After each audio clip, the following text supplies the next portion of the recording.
The morning was cold, the kind that made your breath hang in the air like a ghost. The little schoolhouse by the edge of the woods was quiet, the only sound the scratch of chalk on slate. The teacher, a woman named Elara, was writing sums for the handful of settler children who attended. She was a quiet person, more comfortable with books and quiet conversation than with the rough talk of the trading post. Her eyes, a soft gray, often held a look of gentle watchfulness, as if she was always trying to understand the world a little better. Outside, the peace shattered. Shouts, rough and angry, cut through the frosty air. The children at the windows gasped. Alara's hand stilled. She put down the chalk and moved to the door, her plain dress whispering against the rough wood floor dot in the muddy square at the heart of the outpost. A crowd had gathered. At its center was the foreman, a big man named Grayson. He had a face like hardened clay and a temper that was well known. In his grip, he held the arm of a young girl. It was Kaya, a girl from the nearby indigenous camp. Elara knew her face. Sometimes, Kaya would watch the children play from a distance at the tree line, her dark eyes curious and sharp. Grayson was shaking a half-empty sack of flour. "Thief!" he roared, his voice bouncing off the log walls of the cabins. Caught her red-handed, sneaking from the storehouse. The girl, Kaya, said nothing. She stood straight, her jaw tight, but Elara could see the fear flickering deep in her eyes. It was a fear that went beyond this moment. The headman of the outpost, Mr. Burrows, stood nearby, looking uneasy. "Now, Grayson," he said, his voice lacking strength. "We don't know the full story. Maybe it's a misunderstanding." "Misunderstanding?" Grayson spat. "The law here is simple. Steal, and you're punished. 10 lashes. That'll teach her and her whole thieving kind a lesson." A murmur, a mix of agreement and discomfort, went through the crowd of settlers. Some looked away, ashamed. Others nodded, their faces hard. They were afraid, too afraid of the wilderness. Afraid of the people who knew it better than they did. And a man like Grayson promised a harsh kind of safety. Alara's heart began to beat a hard, frantic rhythm against her ribs. 10 lashes. The whip Grayson held was thick and ugly. On a man, it would be brutal. On this young girl, it would be crippling, if not worse. It was not justice. It was cruelty dressed up as Rule. Kaya was pulled toward a post used for tethering horses. The fear in her eyes was now a bright, terrible flame. Grayson raised his arm, testing the weight of the whip. Something inside Elara, something quiet but unbreakable, snapped into place. It wasn't a thought. It was a feeling, a physical pull that moved her feet before her mind could catch up. She stepped out from the shadow of the schoolhouse porch and into the square. Stop. The word was not loud, but it was clear. It cut through the murmuring like a knife. All eyes turned to her. She felt the weight of their stares, the confusion, the surprise, the irritation. She walked toward the center, her skirts brushing the mud, feeling smaller and more exposed with every step. Grayson lowered his whip, a slow, ugly smile spreading across his face. "Well, the schoolteacher has something to say?" Elara ignored him. She looked at Mr. Burrows. "This is wrong. You know it is. She is a child. That punishment is for a grown man." "The law doesn't care about size," Grayson sneered. "Only the crime." Elara turned to face him fully. She was not tall, and he towered over her. She felt a chill that had nothing to do with the morning air. But she kept her gaze steady. "Then you are a coward," she said, her voice gaining a little strength from the anger she felt. "To use that on a child is the act of a coward." The crowd gasped. Grayson's face darkened, the smile gone. "You watch your tongue, woman? Or what?" Elara asked, the words tumbling out. "Will you whip me too?" The moment hung in the balance. Grayson's eyes narrowed, a new cruel idea dawning in them. He saw a chance to crush two problems at once, to punish the girl's people through their pride, and to humiliate this woman who dared to question him. "All right," he said, his voice dropping to a low, pleased rumble. "You're so keen on defending the thief. Fine, you can take her punishment. 10 stripes. For interfering with outpost justice." A dead silence fell. Mr. Burroughs went pale. "Grayson, you can't be serious." "I am the law here today," Grayson snapped, never taking his eyes off Elara. "Well, teacher?" Or was all that talk just air? Elara looked past him at Kaya. The girl's eyes were wide, filled with a confusion that broke Elara's heart. She gave a tiny, almost imperceptible shake of her head, a plea for Elara not to do this. But that only made Elara more sure. She walked to the post. The rough, splintered wood felt real against her fingertips. She turned her back to the crowd, facing the schoolhouse, the little building that stood for learning and a better way. She closed her eyes for a second, gathering herself. The first crack of the whip was a sound she would never forget. It was like the sky itself tearing apart. The pain that followed was a white-hot line of fire across her back. It stole her breath. Her hands clenched against the post, her knuckles white. The second lash came, and the third. She did not cry out. She bit her lip until she tasted blood, focusing on the grain of the wood in front of her, on the face of the young girl she knew was watching. Each strike was a universe of agony, a lesson in the texture of hatred. She could hear the crowd, some muttering, some horrified into silence. She lost count after the 6th. The world narrowed to the post, the pain, and the thought of Kaya's face. She would not give Grayson the satisfaction of a scream. She would not let him see her break. When it finally stopped, the silence was heavier than before. Her back was a map of raw, burning pain. Her legs trembled, threatening to give way. She forced them to hold. Slowly, with an effort that took everything she had left, she turned around. Her face was pale as ash, beaded with sweat, but her eyes were dry. She looked past Grayson, past the stunned settlers, and found Kaya. The girl's hands were clamped over her mouth, tears streaming down her cheeks. Their eyes met. In that look, Elara saw the girl's terror, her grief, and a dawning, awestruck understanding. Elara took one shaky step, then another, moving away from the post. She walked, step by painful step, back toward the schoolhouse, leaving the silent square and the weight of every stunned stare behind her. She did not look back. The deed was done. The 10 stripes that were meant for a child now burned on her own skin, and the world of the little outpost had shifted, though no one yet knew just how much. The little cabin where the teacher lived was dark, save for the single candle flickering by her bed. The woman from the settlement, Martha, who had helped her inside, clucked her tongue as she cleaned the wounds. The cloth came away stained pink. "I told you," Martha muttered, not unkindly, but with the frustration of someone who expected the world to be harsh and saw no point in pretending otherwise. "I told you stirring that pot would only bring the boil over. Grayson's a mean dog. You don't put your hand near a mean dog's bone." Elara lay on her stomach, her face turned toward the wall. She didn't answer. Every breath was a negotiation with the fire on her back. The pain was a living thing, a creature that had settled on her and was now chewing its way in.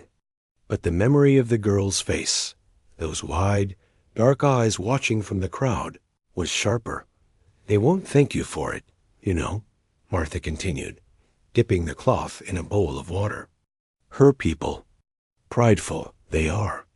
They'll see it as you shaming them, maybe, or as a trick. And our lot? They just think you're a fool." "It wasn't for them," Elara whispered, her voice raspy. It was for her. Martha sighed, a heavy sound. Well, your her might just get us all killed for it. Asterisk, asterisk, asterisk, across the river, where the pines grew thick and the smoke from cook fires curled into the twilight. The air was thick with a different kind of heat. Kaya sat by the central fire, her voice low and urgent as she spoke to the 5 figures who listened. Her brothers. They were men of the forest, their faces carved by wind and sun, their silence profound. The youngest, barely a man, but with a hunter's sharp eyes, held his hands clenched. The eldest, his hair streaked with gray, had a face like a mountain cliff still and impenetrable. Kaya spoke of the woman with the gray eyes who stood in front of the children and made marks on a board. The woman who had stepped into the empty space between her and the whip. She described the sound, the terrible cracking sound, and how the woman's back had changed under the lash. She told them how the woman had looked at her afterwards, not with pride or a demand, but with a deep, quiet sadness. She took my pain onto her skin, Kaya finished. Her own eyes glistening in the FIRELIGHT dot. The brothers exchanged glances.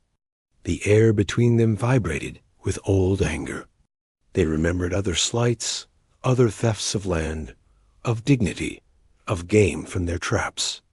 The whip meant for their sister was just a new branch on an old rotten tree. The youngest brother stood, his body taut as a bowstring.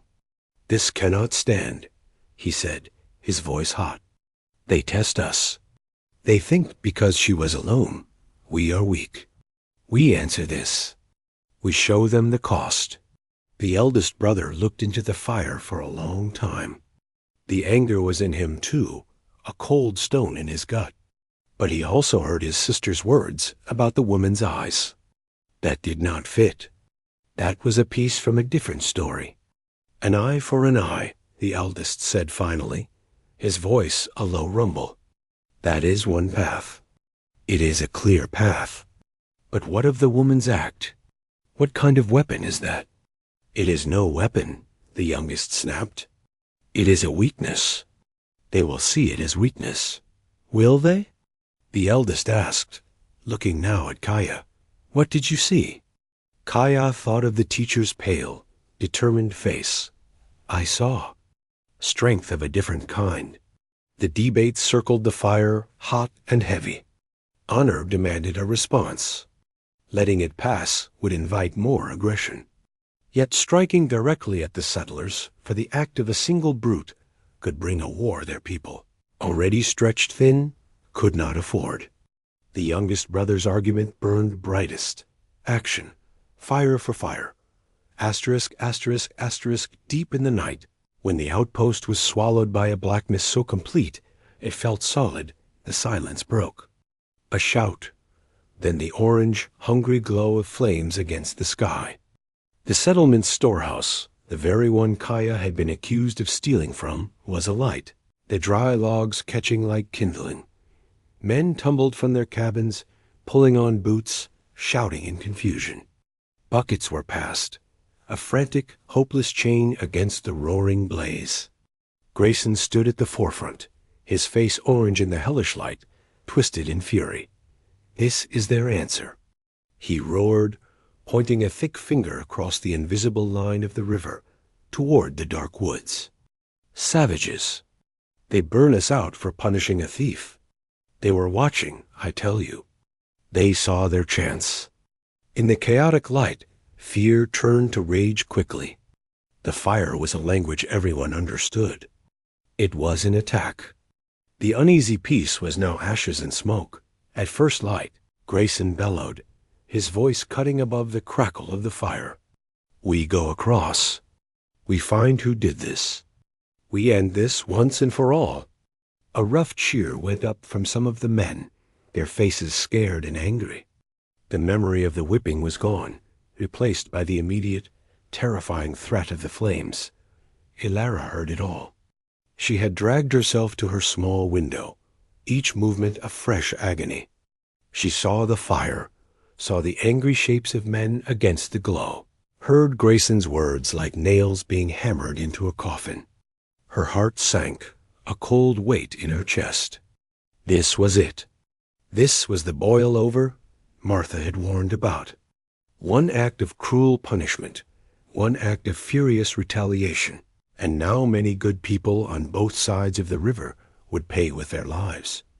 The idea came to her then, fully formed and desperate. It was not a plan, for it had no hope of success. It was simply the only thing left to do. The woman who took the whip meant for a girl could not now lie in her bed, or that girl's world was burned down.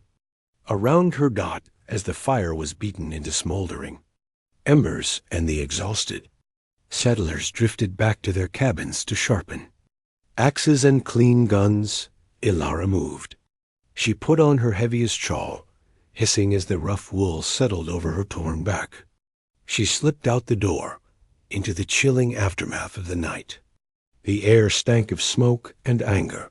She did not head toward the other cabins. She turned her back on the settlement and walked, step by painful step, into the deeper dark that led toward the river, toward the woods, toward the camp of the 5 brothers, who she was sure had set the fire, and who would, at dawn, face the bullets of Grayson and his men. She was a schoolteacher, wounded and alone, walking into the heart of the storm with nothing but the memory of a girl's face and a fragile, foolish hope that an act of mercy might be understood. The night swallowed her whole. The woods at night were a different world. Every shadow had weight. Every rustle in the underbrush was a threat. For Ilara, each step was a small battle. The pain in her back was a constant, grinding companion, a hot pulse that echoed her own heartbeat.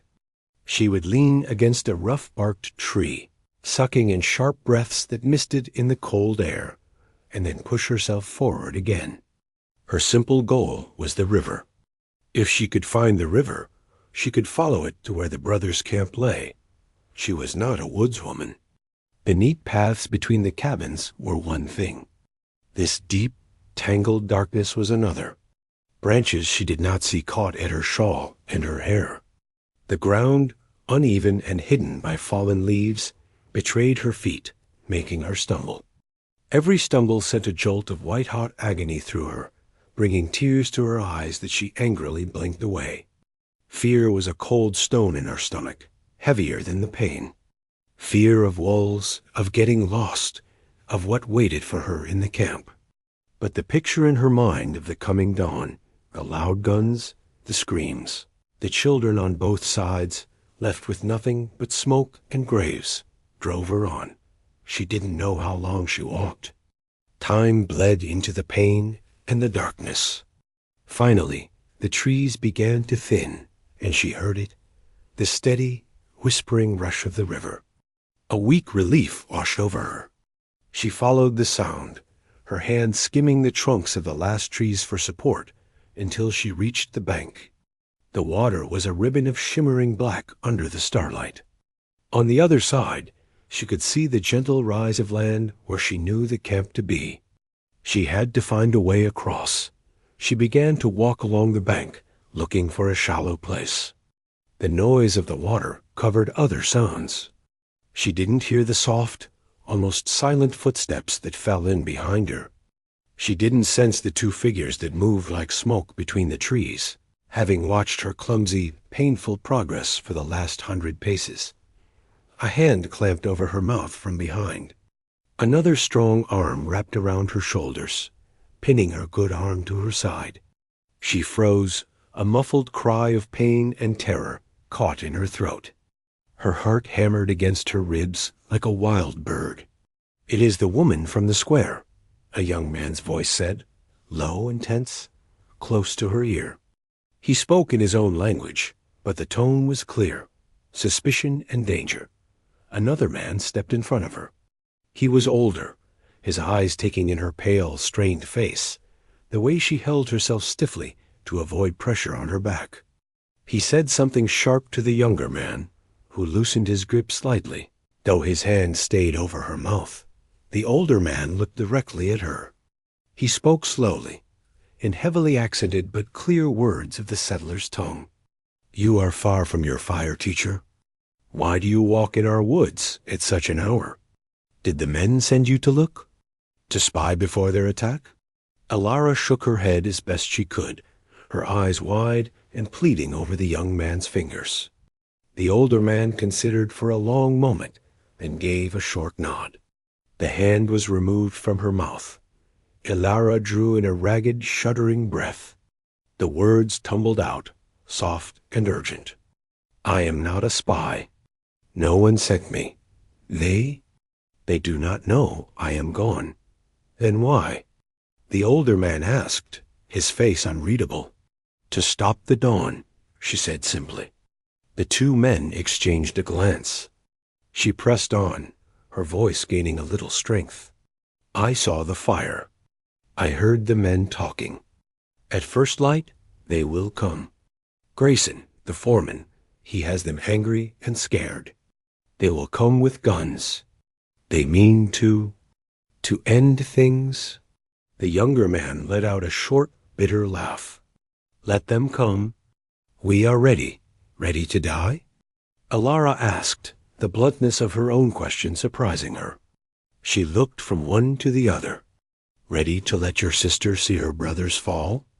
Ready to kill fathers from the settlement, whose children sit in my school? Her voice broke. It will be the end. For everyone, there will be no winners, only widows and orphans on both sides of this river. The older man studied her. And you think you can stop this? A wounded woman in the night? I don't know, Elara admitted, the truth of it almost crushing her. She stood a little straighter, ignoring the shriek of pain it caused. But I had to try. After what happened today, I could not just lie there and let more pain happen. You took the whip, the older man stated. It was not a question. Yes. Why? Was it a trick? To make us owe you? Elara looked at him, and all her exhaustion and fear and hope were there in her gray eyes. No, no debt. I saw a child about to be broken by a cruel man. It was wrong. Any person with a heart would have done the same. She took another painful breath. What happened tonight? The fire. I understand the anger. I do. But answering one wrong with a greater wrong only makes a chain. It will pull everyone down into the dark. Please, let me speak to your brothers. To your elder. Let me tell them what is coming. The younger man was scowling, still full of fight. But the older one was watching her face, her eyes, the way she stood despite her obvious agony. He was looking for the lie, the trick, but found only a desperate, painful honesty. After a long silence that was filled only with the river's whisper, he nodded. Come, he said. He turned and began to walk along a path only he could see.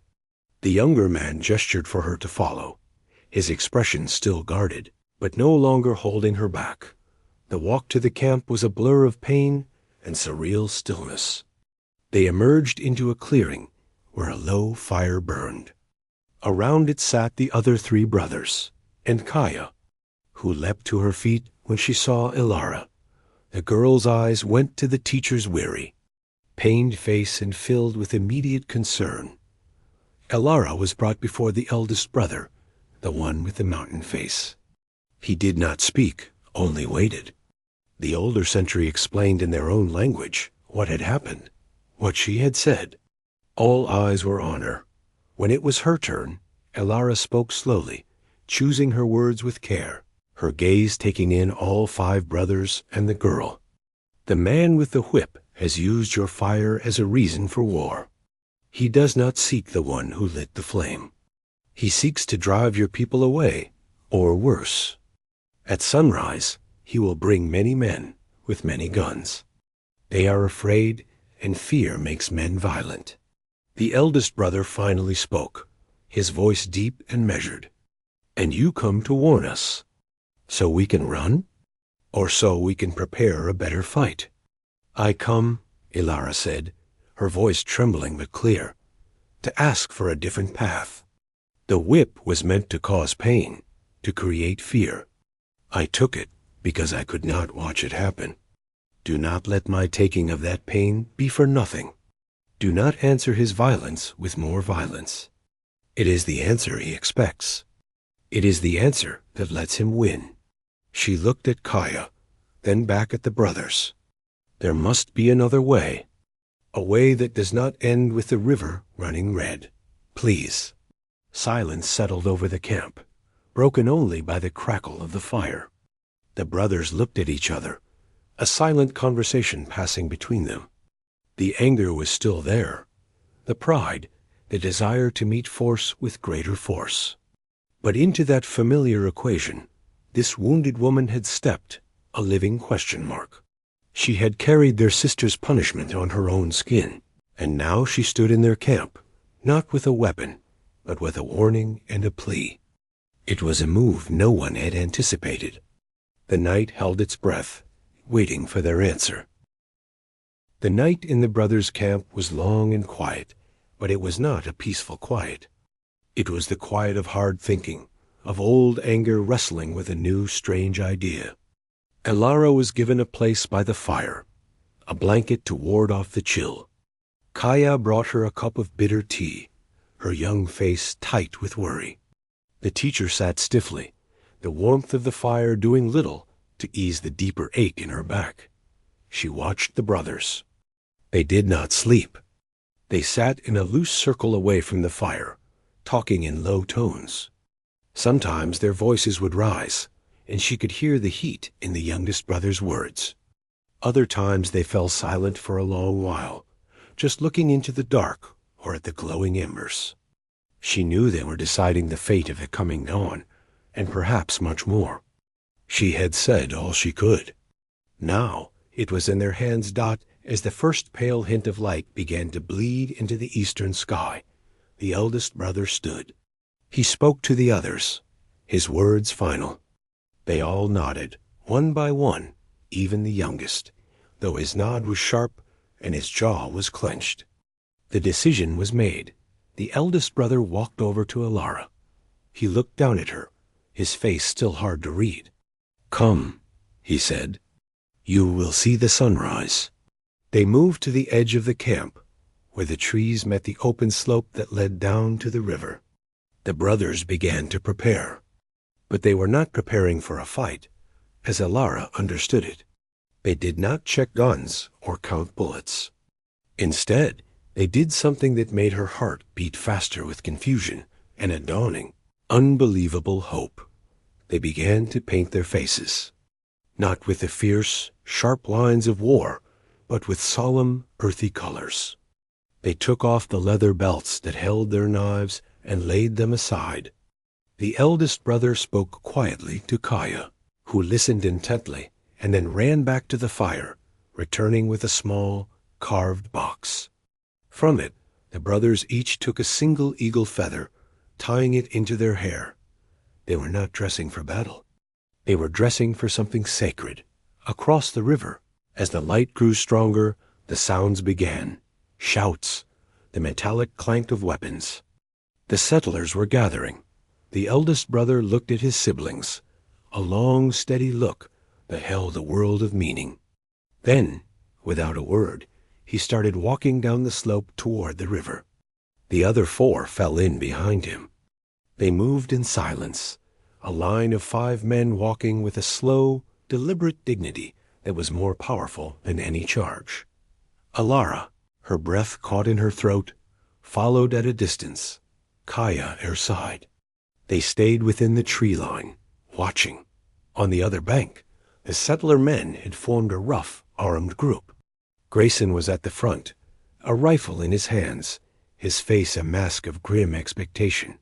He was yelling, whipping them into a fury, pointing across the water.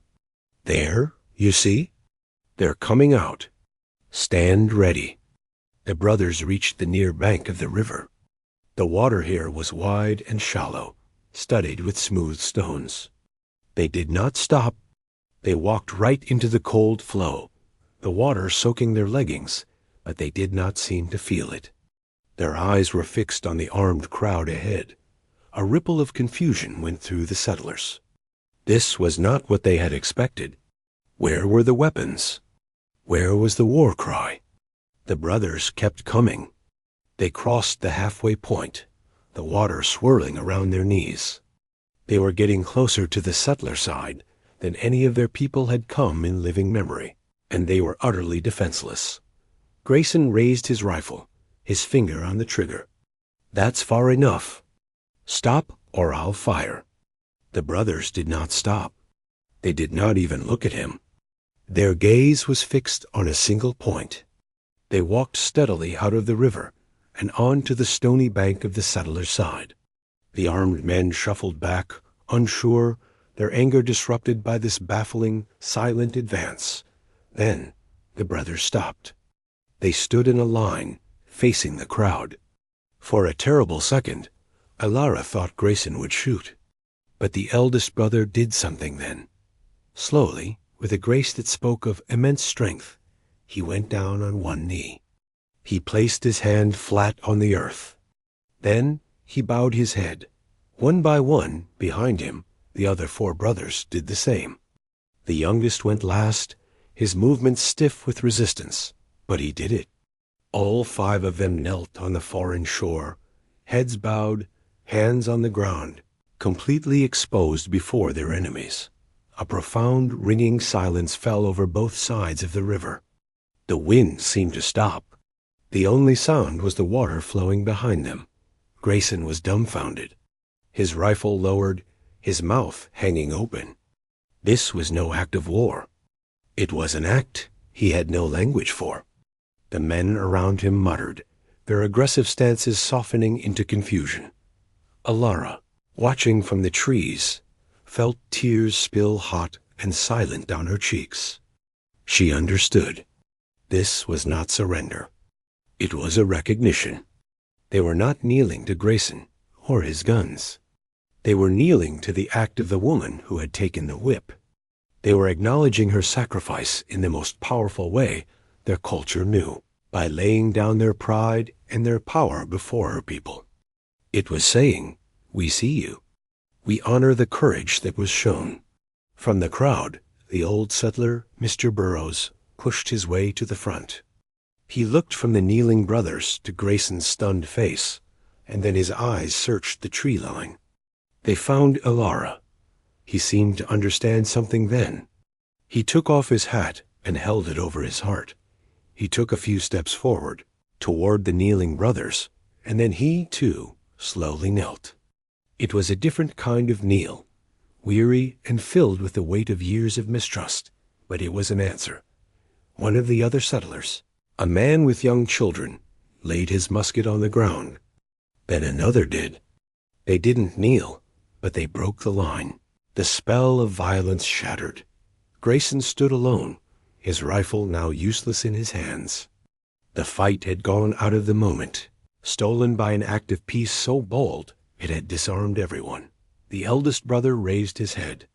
He looked past Grayson, past the men, to where Alara stood at the edge of the woods. Their eyes met across the distance. He gave a single, slow nod. The message was clear. The path of blood had been refused. A new, fragile, and uncharted path now lay before them, paved not by the crack of a whip, but by the profound silence of 5 men kneeling on a stony shore. The silence that followed the kneeling was a living thing. It was heavy, but not with the threat of violence any more. It was the quiet of people holding their breath, waiting to see what would happen next. The rising sun, which everyone thought would light a battlefield, now just warmed the backs of the 5 kneeling brothers and glinted off the guns that were slowly being lowered all around. Grayson was the only one still locked in his angry pose. His face was red, his knuckles white on his rifle.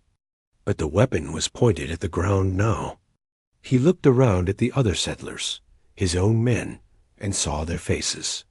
He saw confusion, yes, but also a kind of shame, and something else, a dawning relief.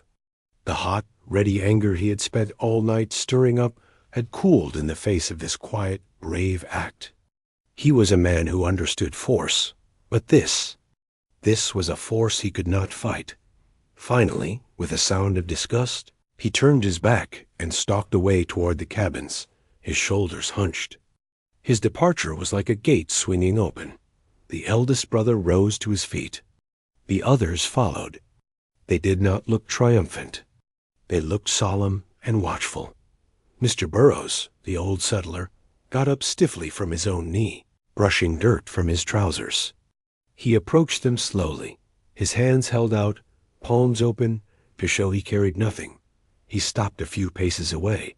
He glanced back toward the trees where Alara still stood, half hidden, with Kaya by her side.